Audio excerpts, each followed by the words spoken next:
Well, good morning, folks. I thought it might be a good idea to take a bit of a video to talk about how we do our floors. You can see some scrap foam here. My partner was just doing some cutting and he's in the middle, and I came in at the perfect time to show you how we do our floor insulation, just to show you the attention to detail and making sure that you guys have a nice cozy floor. This right here, this building is going to be a 10 by 16. And this is our standard insulation package. So we use, let me start from the beginning here, just to kind of go through things. So as a base, you get two options from us. In most cases, we're gonna use a pressure treated 6x6. So that beam is the ground contact portion of the floor. This 2x4 you see here is just a sacrificial member. We only put that there so it gives the shed mule something to grab onto because it needs something to hook. And then on the bottom side of the floor, we put in this layer of 1/2 inch pressure treated plywood.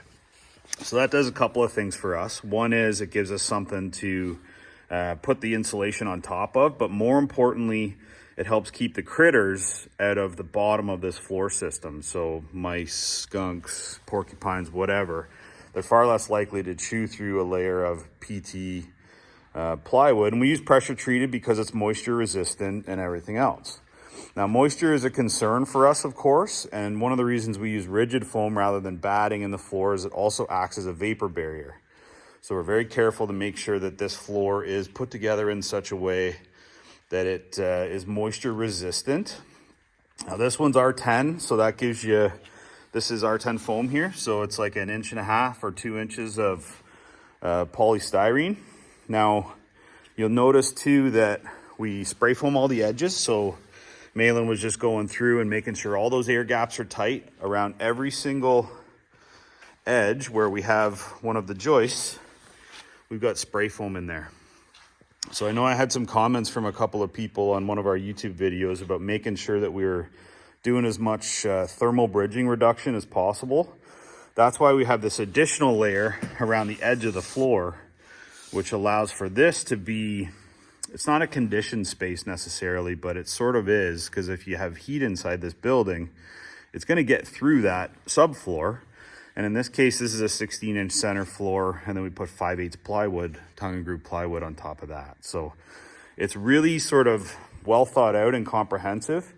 You can double the insulation in this floor. So this one's an R10 floor. We can double that to R20 in a 2x6.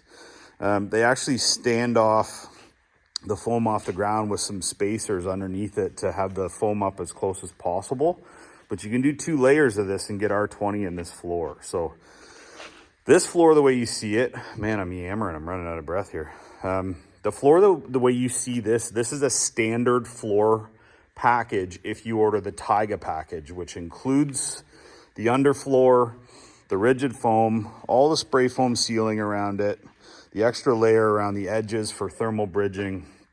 You know, of course, we tape wherever there's gaps. You get the plywood underfloor. You can do the 6x6 PT beams, or we can do an upgrade to steel I-beams if you want. This floor is done, right? So same thing, just at the next level, which has now got the subfloor on it. So now we have basically a system that we're going to build directly on top of, and it's super sturdy, airtight, moisture resistant, and ready to keep your tootsies warm when you when we get it on site for you. So if we don't do this and you want an insulated building and say you upgrade to the Arctic package, which is spray foam, we're not going to put this underfloor in here. That 1/2 inch layer of plywood on the bottom side is not part of the Arctic package. We're actually going to lift this building way up off the ground and get underneath it and spray the bottom side of the subfloor instead. So it's this is certainly more common. Like 99% of the builds we do are built like this. But if you see this and you compare this to trying to take like the shed that you find on the corner of the road and then try to figure out how to insulate it afterwards, this is a way better way to do it. It's a vapor barrier, it's an insulator, and it's a super solid and sturdy way to get this building started, because now we have this floor system that we're now going to build on top of. So we build the walls right on top of that, put the trusses on, side it, etc. So there's a Highland Outbuildings floor for you guys. This is one of the things that you do not see when your finished package arrives, but trust me and know that this is what it looks like underneath. Pretty cool, eh?